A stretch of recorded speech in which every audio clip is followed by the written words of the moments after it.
Hello everyone. Hi, good morning. Welcome to this session. Welcome to Ambitious Baba. This is your educator निधि अरोरा. तो जल्दी से मुझे बता देंगे क्या मैं लाइव और ऑडिबल हूँ, क्या आप लोग मुझे सुन पा रहे हो, देख पा रहे हो या नहीं. फटाफट से quickly let me know just so we begin the show, ताकि हम लोग स्टार्ट करें और बहुत सारी बातें कर सकें. फटाफट से मुझे बता देंगे. हाय शाश्वत, लेट व्हाट इज लेट यार. 2 मिनट थोड़ा सा गो लाइव होने में लग जाता है, but other than that it's fine. थोड़ा सा I had to bear the ads also, ad sense जो आती है. Hi Meena, good morning, how are you. चलो आज का जो हमारा टॉपिक है उसको स्टार्ट करते हैं. As you all said, as you all mention, फटाफट से. ठीक है, quickly let's start the show. और मुझे थम्स अप दे देंगे अगर हम सब रेडी हैं नाउन्स प्रोनाउंस की चर्चा करने के लिए. तो आज का जो हमारी क्लास होगी ना, उसमें अधिकतर क्वेश्चंस हम लोग डिस्कस करेंगे, क्योंकि थियोरेटिकल पार्ट तो हम कल कर चुके हैं. आज only questions, parts of speech पर, और जो रिमेनिंग कुछ टेंसेस के क्वेश्चंस है प्रीवियस ईयर में आए हुए हैं, तो आज टाइम है तो कर लेते हैं. ठीक है, दिस इज योर एजुकेटर निधि अरोरा. आप लोग यहाँ से देख लीजिए क्या इंट्रोडक्शन है मैम का, एंड लेट्स जस्ट बिगिन. यहाँ से एक बहुत ही प्यारा सा इंट्रो है जिसमें बोला गया है, प्यारा सा कोट है, if you can not do great things, do small things in a great one. That has stuck with me, like I got carried away with this very quote. तो मुझे लगा what better quote than this to start with, right. तो अगर आप महान चीज़ें नहीं कर सकते हो, या आपको लगता है even that it's okay, like mediocrity is not bad at all, not at all bad actually. अगर आपको लगता है ग्रेट थिंग्स नहीं कर सकते हो, तो आप छोटी छोटी चीज़ों को ग्रेटनेस में कीजिए, ग्रेटर मैनर में कीजिए. ठीक है, तो स्टार्ट करते हैं. Parts of speech, short crisp revision. Parts of speech बोलने का तरीका होता है, और ये हमारे टोटल 9 प्रकार के होते हैं. शुरुआत करी थी हमने अपने नाउन से, संज्ञा से. किसी भी व्यक्ति, वस्तु, जाति, स्थान, फीलिंग्स के नाम को संज्ञा कहते हैं. ठीक है, फिर उसके बाद हमारा आगे था प्रोनाउन. प्रोनाउन हमेशा नाउन को रिप्लेस करता है, नाउन की जगह लगते हैं, नाउन के पहले नहीं लगते हैं. पहले कौन लगता है? एडजेक्टिव्स नाउन के पहले लगते हैं, उनको क्वालिफाई करते हैं, उनकी विशेषता बताते हैं. तो जब भी साइड में आप देखो नाउन वर्ड है, उसके पहले क्या लगा हुआ है. ठीक है. फिर आ जाता था अपना वर्ब, जो काम को करना या होना तो बताते ही थे, साथ में काफ़ी सारी चीज़ें आती थी इसमें. मॉडल वर्ब्स आता है, having verb, state of being. ये सब चीज़ों को मिलकर जो भी एक्शनेबल काम है, हुआ है, होता जा रहा है, हुआ था, ऐसे करके आप सबको वर्ब्स के अंडर काउंट करेंगे. ठीक है, जो भी आप काम करते हो. उसके बाद क्या था, हमने पढ़ा था क्रिया विशेषण को. क्रिया विशेषण का काम क्या था? वो हमेशा नाउन या प्रोनाउन को छोड़ के बाकी सबकी विशेषता बताता था. ठीक है, क्यों? क्योंकि नाउन और प्रोनाउन की विशेषता बताने वाले तो थे ही एडजेक्टिव्स. यही सेम चीज़ ये थोड़ी ना रिपीट करेंगे. तो एडवर्ब सबकी विशेषता बताता था, इनफैक्ट खुद की भी विशेषता बताता है. उसके बाद हमने पढ़ा प्रेपोजिशन. ये पोजिशनिंग देते हैं वाक्य में वर्ड्स को, कि नाउन्स को या प्रोनाउंस को पोजिशन करते हैं और उसका रिलेशनशिप बताते हैं वाक्य के अन्य भागों के साथ में. हमने एडजेक्टिव्स के अंतर्गत आर्टिकल्स भी पढ़ा था शॉर्ट और क्रिस्प तरीके से. ये मॉडिफायर्स होते हैं. ये क्या करते हैं? डिफाइन करते हैं नाउन्स को A and the key form में. ठीक है, जो हमारा अ एंड द है, ये करता क्या है? ये बेसिकली नाउन को डिफाइन करता है. उसमें 2 टाइप होते हैं. एक इंडेफिनिट आर्टिकल होता है जो सिंगुलर काउंटेबल नाउन्स के साथ लगते हैं, यानी कि अ और एन. और एन में डिफरेंस ये है, अ कॉन्सोनेंट के साथ लगता है, एन वावल्स के साथ लगता है. जबकि जो द है वो यूनिवर्सल सार्वभौतिक सत्य के साथ लगता है. जो हमारा डेफिनेट आर्टिकल है, यानी कि जो द है, वो सिंगुलर के साथ भी लग सकता है, प्लूरल के साथ भी, काउंटेबल के साथ भी, अनकाउंटेबल नाउन के साथ भी, किसी के भी साथ लग सकता है. बट वो स्पेशल चीज़ होनी चाहिए, रैंडम नहीं होनी चाहिए. हो गया आर्टिकल्स. फिर आ गया था कंजंक्शंस. कंजंक्शन क्या है? संबंध बतलाते हैं. मैंने आपको होमवर्क दिया था, उसको सॉल्व करके लाई हो तो फटाफट से बता दो. तो कंजंक्शन जो है, कनेक्टर्स होते हैं, जॉइनिंग वर्ड्स होते हैं. 2 इंडिपेंडेंट फ्रेजेस, क्लॉजेस, वाक्यों को जोड़ने का काम करते हैं. लास्ट बट नॉट लीस्ट हमने डिस्कस किया था अबाउट आर इंटरजेक्शंस. ठीक है, इंटरजेक्शन का काम सिर्फ और सिर्फ ये था कि ये बोलता था वाक्य में कब कैसी चीज़ें कहाँ पे लगती हैं. ठीक है, तो आज फटाफट से हम जो है क्वेश्चंस की ओर दौड़ जाते हैं. यानी कि ये भाव को, किसी भी हर्ष, उल्लास, ग्लानि भाव के एहसास को हम जो है इंटरजेक्शन कहते हैं, जिसको विस्मय आदि बोधक कहते हैं. आप जो भी एक्सप्रेशन शो करते हो उसको आप डिनोट करते हो एक्सक्लेमेशन मार्क से, अलास, हुर्रा, ऐसे करके. आप साथ में आप कैपिटल वर्ड से स्टार्ट कर देते हो वर्ड को, सेंटेंस लिखते हो. ठीक है, are we clear? Are we good? Hi अंकित.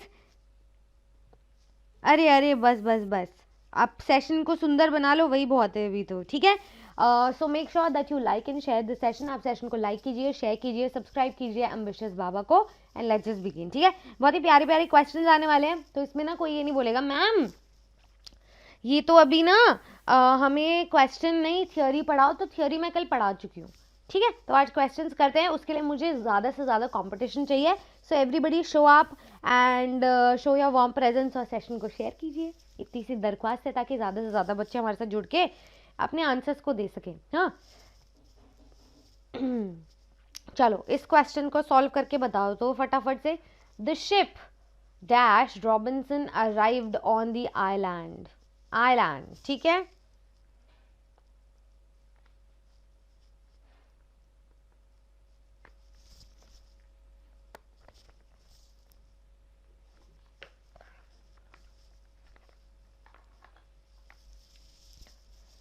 बताओ फटाफट से बताओ. इसको हटा दो. Had been broken, having broken या has broken. What would you write here Shashwat slash assassin. Hi hi Meena, good morning, how are you.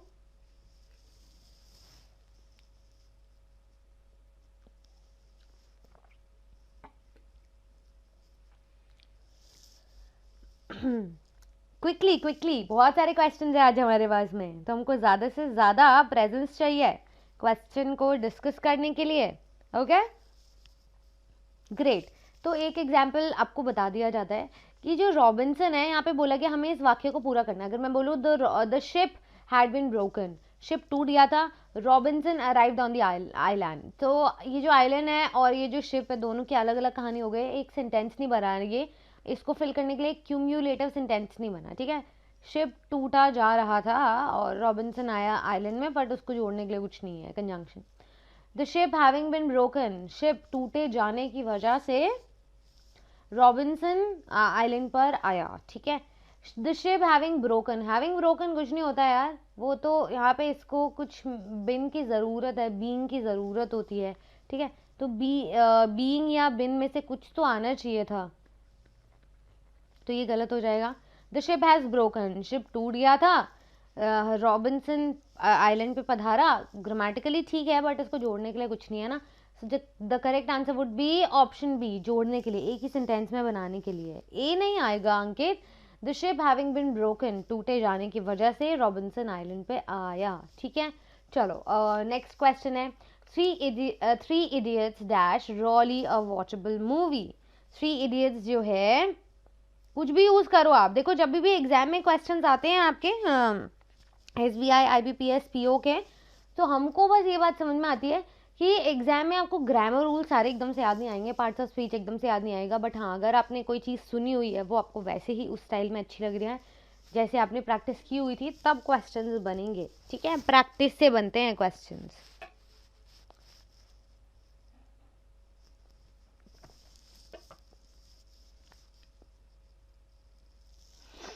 बताओ. Three Idiots dash really a watchable movie. Three Idiots are, Three Idiots is, Three Idiots superb, Three Idiots do. ये डीओ डू है.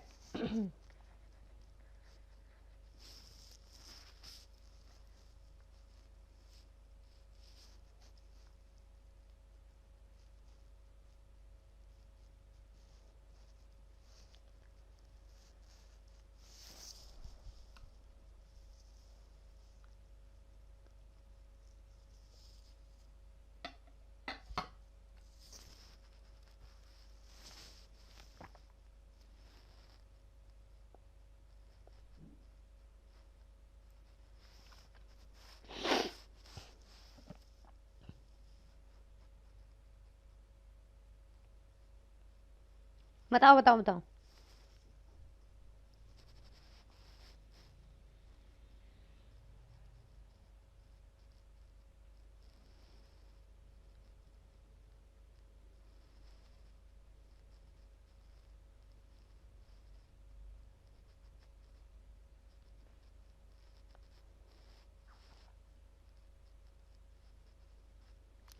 Great.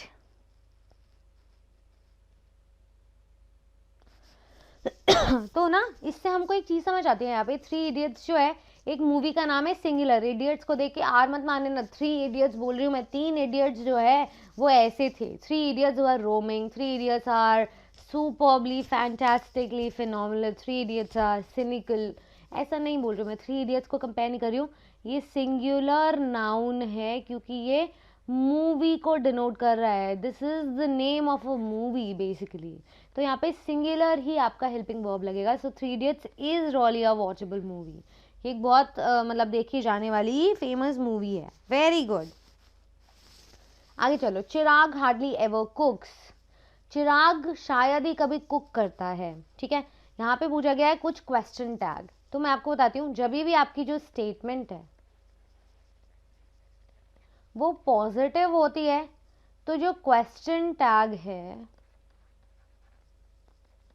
वो negative होता है। ठीक है, जब भी आपकी स्टेटमेंट नेगेटिव होती है तो जो आपका क्वेश्चन टैग होता है वो पॉजिटिव होता है। जैसे कि आई एम एन एजुकेटर, मैं एक एजुकेटर हूँ। ठीक है, एम आई नॉट,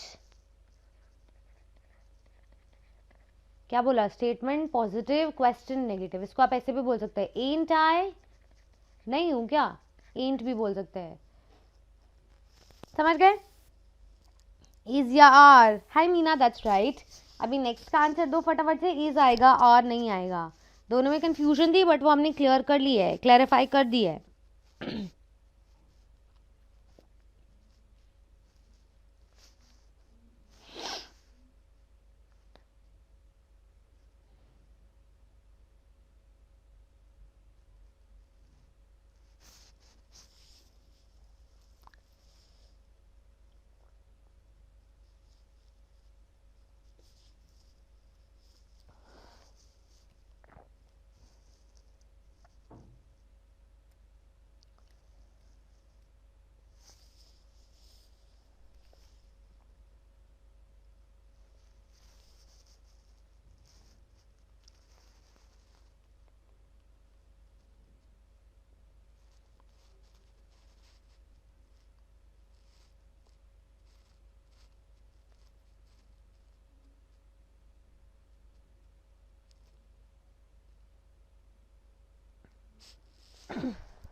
हाय, ठीक है। हाय चार्ल्स।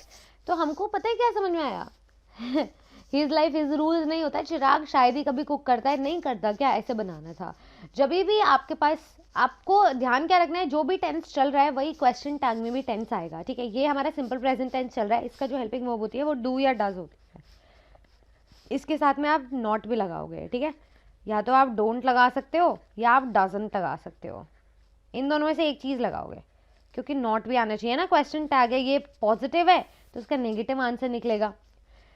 पहले हेल्पिंग वर्ब आती है, रूल ये कहता है, फॉर्मूला, पहले आप लगाते हो हेल्पिंग वर्ब। चॉइस है, नॉट लगा सकते हो या नहीं। ठीक है, ये ऑप्शनल है। और यहाँ लगाते हो सब्जेक्ट, फिर क्वेश्चन मार्क। ये आपका रूल है। हेल्पिंग वर्ब डू या डज लगती है, अगर नॉट लगाना है मुझे तो डोंट या डजंट लग जाएगा। चिराग क्या है मेरा, सिंगुलर है, तो सिंगुलर के साथ में मैं डजंट लगाती हूँ। ठीक है, ये चूज करूंगी, तो ये आ गया मेरा डजंट। और चिराग की बात कर रहे हैं, चिराग एक लड़का है तो उसके लिए प्रोनाउन क्या आ जाएगा, ही, सब्जेक्ट। ठीक है, डजंट ही, डजंट चिराग नहीं बोलोगे, डजंट ही, क्वेश्चन मार्क। चिराग शायद ही कभी कुक करता है, नहीं करता क्या, ऐसे करके डजंट ही। तो ये हमारा सी ऑप्शन सही जवाब हो जाएगा। कूल, डी नहीं होगा मीना, सी सही जवाब होगा। सी वुड बी अ करेक्ट जवाब। मैंने देखो पूरा रूल बताया। स्टेटमेंट पॉजिटिव है तो क्वेश्चन टैग नेगेटिव होता है, स्टेटमेंट नेगेटिव है तो क्वेश्चन टैग पॉजिटिव होता है। याद रखो इसको। रूल क्या कहता है, ये स्टेटमेंट मेरी कैसी है, पॉजिटिव, क्वेश्चन टैग क्या आएगा इसका, नेगेटिव, तो मैं लगाऊंगी हेल्पिंग वर्ब। क्वेश्चन टैग की बात हो रही है सिर्फ रूल की, साथ में नॉट ऑप्शन लगाओ नहीं लगाओ, साथ में सब्जेक्ट, साथ में क्वेश्चन मार्क। मैं एक एजुकेटर हूँ, नहीं हूँ क्या, यहीं से ही मिल गया मुझे। बस यहाँ पे डू डज लगा नहीं हुआ था। अगर हम बोलते हैं चिराग डज हार्डली एवर कुक्स, या चिराग डज हार्डली एवर कुक, ऐसे आ जाता, डज लगा इसलिए। डजंट ही, तो डज आता तो डज में आंसर मिल जाता, अगर इसके पास आना होता ना कुछ तो डज ही आना होता. She does her work on time, है ना. सो डजंट ही, ये रूल फॉलो करके. कूल, ठीक है, सॉर्टेड. आगे चलते हैं. I don't know the city dash he lives, मुझे नहीं पता वो सिटी जहाँ पे वो रहता है. जहाँ पर, इसको ट्रांसलेट करके बताओ तो फटाफट से. What, where, when, which would be, what would be your correct जवाब. Quickly let me no.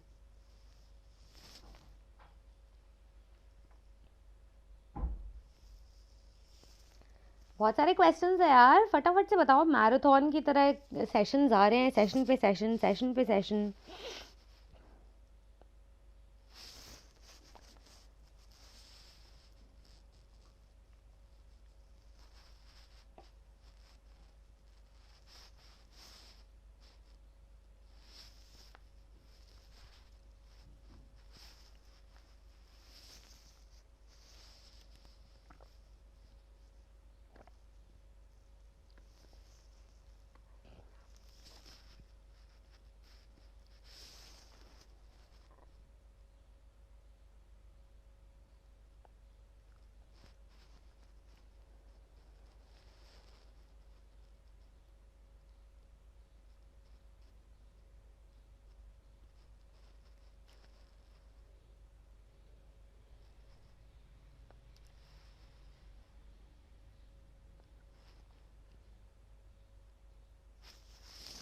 Good morning Shubham Maurya, how are you. Meena ने कह दिया सी. आई डोंट नो, कब रहता है वो उस सिटी में, शहर में, ऐसा कहना चाहते हो आप. कैसे है, मैं बहुत बढ़िया हूँ, आपको आंसर बताना है फिलहाल तो इसका. तो देखो, मुझे नहीं पता वो कौन से सिटी में रहता है, कौन से शहर में रहता है, ठीक है, कहाँ रहता है. जब भी प्लेस की बात होती है तो आप बोलते हैं ना वेयर डू यू लिव, बहुत सारे फैंसी वर्ड्स बताए थे. Where do you put up, where do you hail from, है ना. तो वेयर आता है, मुझे नहीं पता कौन सी सिटी वो रहता है. Option B would be correct, place के लिए हमेशा. ठीक है, कूल. आगे चलते हैं. Next question. We have been in, quickly देखो, रिप्लाई आपके फास्ट फॉरवर्ड होनी चाहिए, तभी जो है कंक्लूजन जल्दी जल्दी निकल सकता है. एग्जाम में टाइम कम है तो नंबर ऑफ क्वेश्चन ज़्यादा है, ज़्यादा से ज़्यादा सॉल्व करने के लिए हम कहीं भी कुछ नहीं छोड़ेंगे. So we have been in sector 8 Gandhinagar dash 1997. ये पता है कौन सा टाइम है. 1997 एक ईयर है जो अनसर्टेन है. पॉइंट ऑफ स्टार्ट दिया गया है, पॉइंट ऑफ एंड नहीं दिया गया है. और क्या बोल सकती हूँ मैं इसको, अनसर्टेन टाइम दिया गया है, एकदम वो नहीं बोला गया. कैलेंडर का टाइम दिया गया है. जब भी कैलेंडर और वॉच टाइम दिया जाता है तो आप एक चीज को याद रखते हैं. Be, from, we have been in sector 8 Gandhinagar from 1997, ऐसा कहना चाह रहे हैं. Is that what we are saying Meena.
बताओ बताओ बताओ फटाफट से.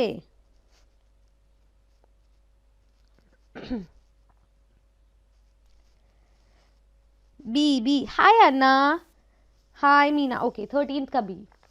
15th की बात चल रही है ना अभी तो मीना. तो अन्ना कह रहे हैं कि बी सही है यहाँ पे. तो आपको एक चीज़ बता देते हैं, हम ना सेक्टर 8 में रह रहे हैं गांधीनगर में 1997 से, वी हैव बिन, ठीक है। प्रेजेंट परफेक्ट कॉन्टिन्यूस टेंस चल रहा है, कहाँ से शुरू हुआ था कहाँ खत्म हुआ ये नहीं बताया है। जब भी आपको कैलेंडर या वॉच टाइम दिया है या फिर पॉइंट ऑफ स्टार्ट दिया है, पॉइंट ऑफ एंड नहीं दिया हुआ है, तो आप हमेशा सिंस लगाएंगे, क्योंकि अनसर्टेन टाइम है। सर्टेन टाइम के लिए आप फॉर वो लगाएंगे, ठीक है। ठीक है, तो हमको ये समझ आ गया। तो 1997 से रह रहे हैं, सिंस, तब से। आगे चलो। Our armed forces are dash those of any other country in the world. हमारे आर्म्ड फोर्सेस सुपीरियर है विश्व भर के किसी भी देश से कंपैरिजन ड्रॉ करे तो।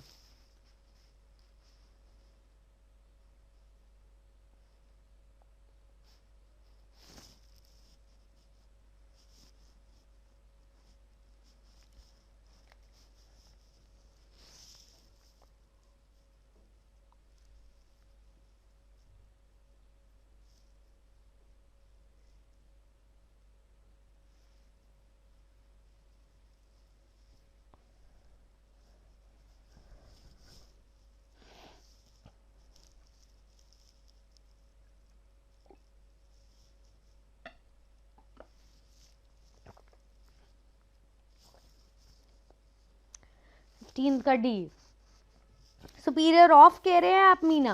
16 है ना अभी, तो 16 बताइए, जल्दी जल्दी बताओ यार, थोड़ा इंटरप्रेट करने में टाइम लग रहा है। हमारे जो आर्म्ड फोर्सेस है किसी भी देश के आर्म्ड फोर्सेस से सुपीरियर है, ये हमें समझ आ गया। कुछ ऐसे प्रेपोजिशन होते हैं, प्रेपोजिशन की अगर हम बात कर ही रहे हैं तो बता देती हूँ, जैसे सुपीरियर है, इन्फीरियर है, इनके आगे हमेशा क्या लगता है, टू। जैसे होता है ना मोर ब्यूटिफुल, तो दैन लग जाता है, ठीक है। बेटर, ओ दैट नहीं, दैन लग जाता है ना।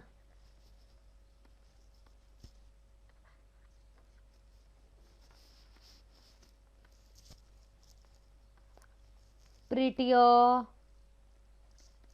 तो दैन लग जाता है। कुछ चीज़ों में आपको ध्यान रखना है कि जो सुपीरियर या इंफीरियर जैसे वर्ड है उनके आगे टू प्रेपोजिशन का इस्तेमाल होता है, therefore option B would be correct. हमारे जो आर्म्ड फोर्सेज हैं they are superior to, superior हैं, उच्च स्तर के हैं अगर हम देश के दूसरे कंट्रीज से कंपैरिजन ड्रॉ करें तो, ठीक है। Hi Shambhavi, hi, okay okay, many people are joining in today, this feels good, this feels great. चलो आगे चलते हैं, फटाफट से देखो।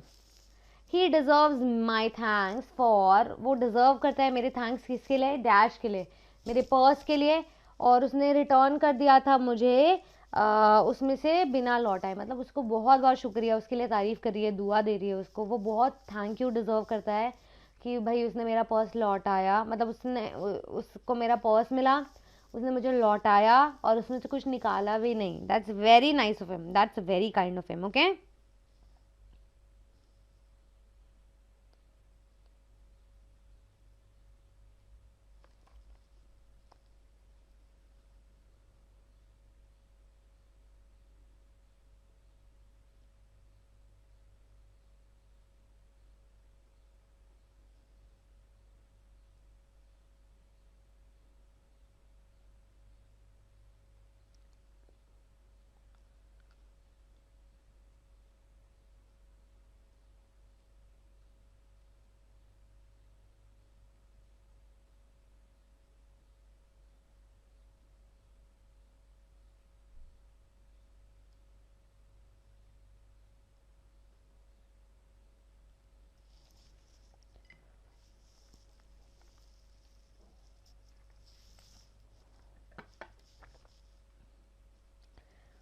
ओके ओके, 18 का ए शाम्भवी कह रही है, ए कह रहे हैं, हाँ बिल्कुल सही बिल्कुल सही। जब भी हम कोई भी सेंटेंस कॉन्टिन्यूएशन में करते हैं ना कि उसने ये भी किया फिर वो भी किया, वो करते हुए हमेशा आप हैविंग यूज करते हैं, ठीक है। हैविंग के साथ आप लगाओ या तो वर्ब का थर्ड फॉर्म, ठीक है, हैविंग के साथ लगाओ आप बिन, साथ में वर्ब का third form, it depends on you totally. Having के साथ आप लगाओ बीन, बीइंग, वर्ब का third form. Choice is yours. यहाँ पे इन दोनों में से तो कोई ऑप्शन का कोई है नहीं यूसेज, तो अभी जो है सिर्फ हैविंग मुझे इधर ही दिख रहा है फर्स्ट में, बाकी सब काट दो। So having found would be correct. अब सेंस क्या बन रही है इसमें, वो बहुत सारे थैंक यू डिजर्व करता है। किसके लिए? मेरा पर्स को पाते हुए, खोजते हुए उसने मुझे रिटर्न किया, उसमें से बिना कुछ चुराए। ठीक है, so option A would be your correct जवाब। Note, please note one thing, जो फाउंड होता है वो V1 फॉर्म होती है पाया। ठीक है, किसी को कोई चीज, सॉरी फाइंड, फाइंड V1 होता है।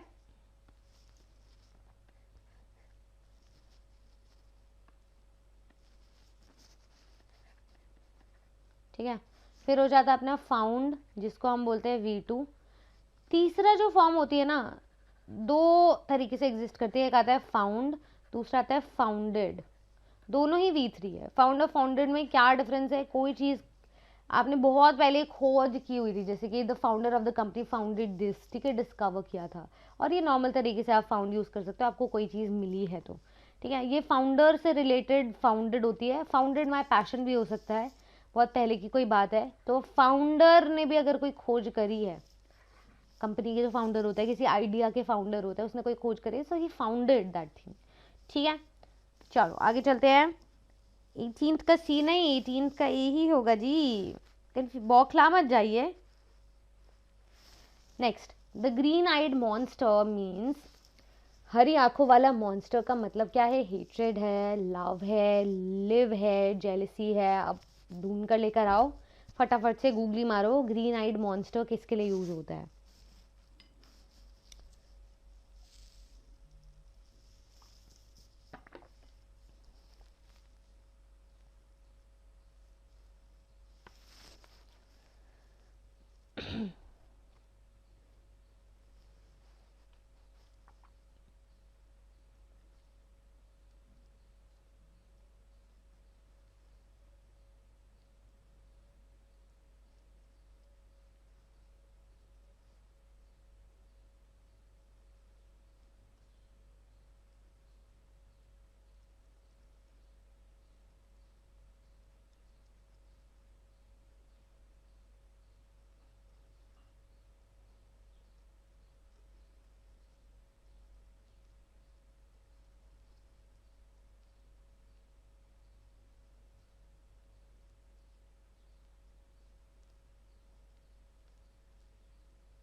ठीक है,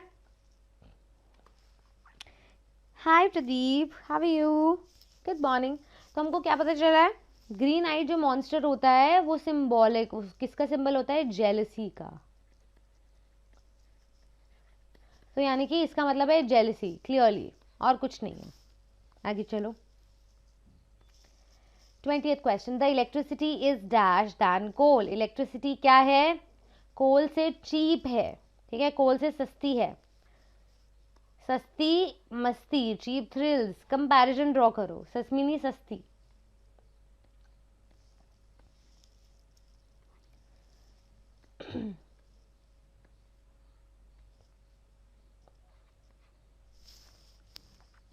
गुड मॉर्निंग।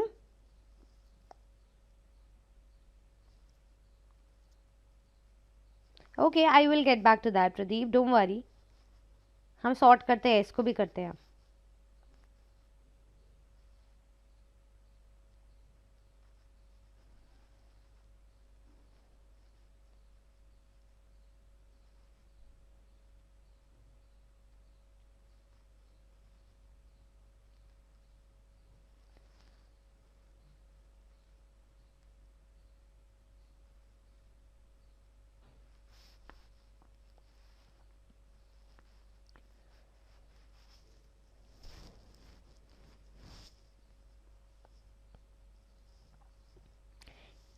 की ओके,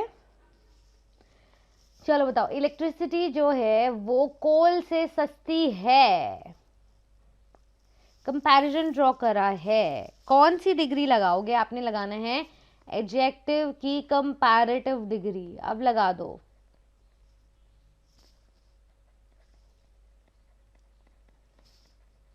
फटाफट से।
ठीक है, कूल।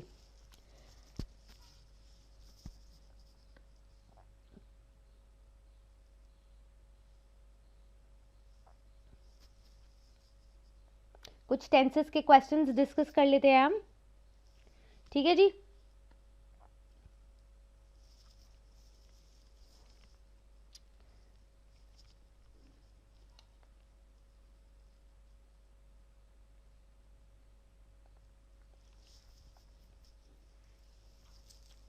चलो,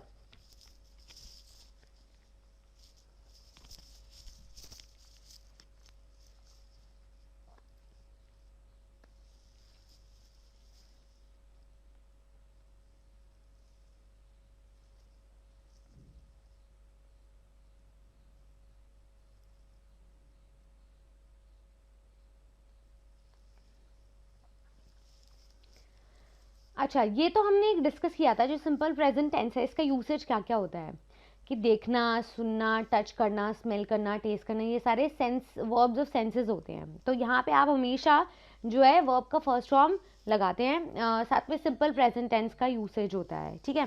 जैसे कि ही इज सीइंग गलत है, सीइंग मतलब if you are in a relationship with somebody, so he sees हो जाता है, ही सीज वो देखता है, तो आप उसको ऐसे चेंज कर लेते हो।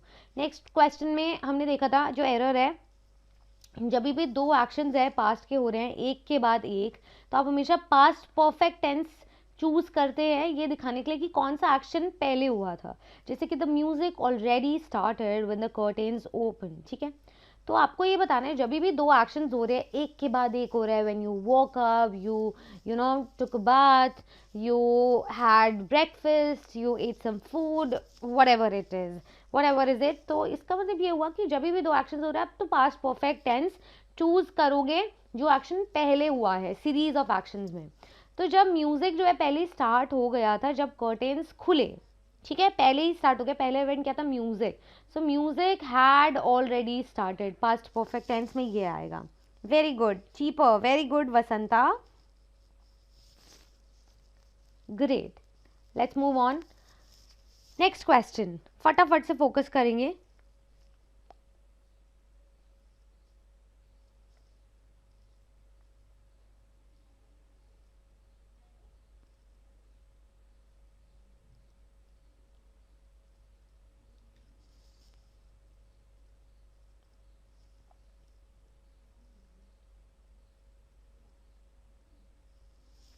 ठीक है, ये बताओ जो फिनिश्ड एक्शंस है पास्ट के, आप उसमें सिंपल पास्ट यूज करते हो ना, जैसे कि he is worked in Berlin after he graduated from the university, आपको बताना है जो भी एक्शन खत्म हो चुका है तो आप उसमें सिंपल पास्ट यूज करोगे, ठीक है।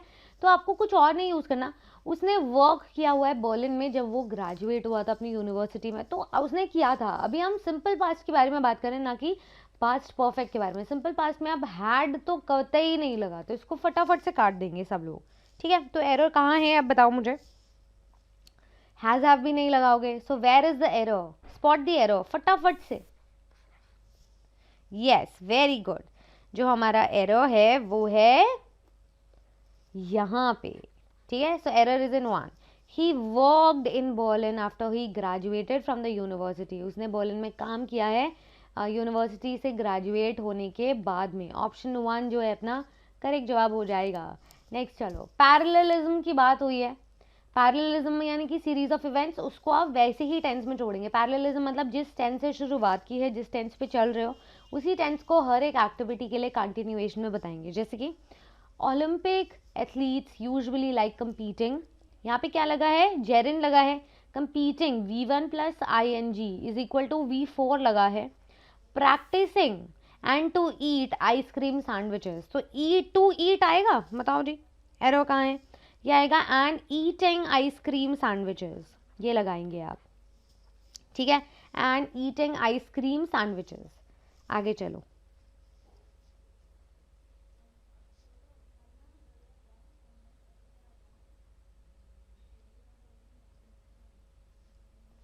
कूल। नेक्स्ट चलो, when the reference is to a habit, that someone isn't ready to change, कोई एक ऐसी हैबिट जो एक इंसान रेडी नहीं है चेंज करने को, इवन आफ्टर वार्निंग और एडवाइस, एडवाइस भी दे दी, वार्निंग भी दे दी, एडवाइस के लिए एक नया शॉर्ट्स आने वाला है आज, so be ready, be prepped with that. तो जब भी कोई रेडी नहीं है चेंज करने के लिए, वार्निंग दे रहा है, एडवाइस भी दे दिया, उसके बाद भी चेंज नहीं करना है, जैसे कि स्मोकिंग, ड्रिंकिंग, अनयूजुअल हैबिट्स, ठीक है, चूइंग टोबैको, ऐसे करके यूज प्रेजेंट कॉन्टिन्यूस। आप उसको प्रेजेंट कॉन्टिन्यूस बोलूँ क्योंकि someone is just like continuously like on keeping tabs on that habit and is unable to quit it, ठीक है, quit on the same, यानी कि it is no use scolding him, he always does what is forbidden, उसको डांटने का कोई फायदा नहीं है, वो हमेशा वही करता है जो मना है, उसको करना ही करना है। So it is no use scolding him, क्या ये सही है present continuous? yes or no, say yes or no.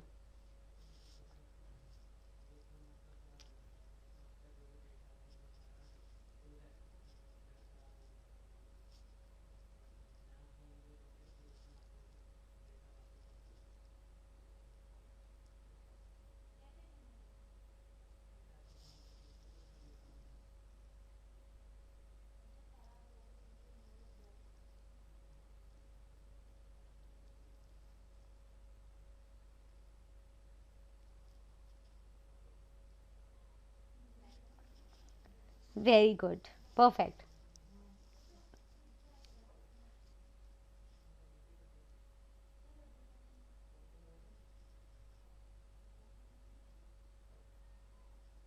ठीक है, तो हमें समझ आया कि उसको स्कोल्ड करने का कोई फायदा नहीं है, तो यहाँ पे नो एरर है, ये सेंटेंस एकदम सही है। Present perfect tense is never used with the adverb of past time, use simple past. क्या बोला है? प्रेजेंट परफेक्ट टेंस को हम कभी भी पास्ट टाइम के एडवर्ब से नहीं लगाते हैं, हम हमेशा सिंपल पास्ट का प्रयोग करते हैं, यानी कि हैड नहीं लगता है, हैज हैव नहीं लगता है प्रेजेंट परफेक्ट के जैसा, है ना। पास्ट टाइम के लिए सिंपल पास्ट लगता है, जैसे कि लास्ट वीक, ये एडवर्ब ऑफ पास्ट टाइम है ना, तो आप हमेशा लास्ट वीक के लिए सिंपल पास्ट यूज करेंगे। India has won the match last week, ये क्या है? एडवर्ब ऑफ टाइम है ना, तो यानी कि India has won, India won the match last week, तो हमने क्या बोला? ये एडवर्ब ऑफ जब पास्ट टाइम आ रहा है तो हम सिंपल पास्ट लगा रहे हैं। So India won the match last week but people are acting like the team doesn't know their game well, ठीक है, like the team doesn't know their game well, तो मतलब लोग ऐसे एक्ट कर रहे हैं जैसे टीम को पता ही नहीं है अपना गेम के बारे में। सो ऑप्शन वन में ही एरर है और कहीं नहीं। ग्रेट, चलो that's pretty much about it for the time being. आज का सेशन इतना ही है, और हम लोग जो है जुड़े रहेंगे सेशन के साथ में। Don't forget to like, share and subscribe to Ambitious Baba, and I will see you next time. Okay, bye, take care and thank you so much for joining in, have a great day ahead.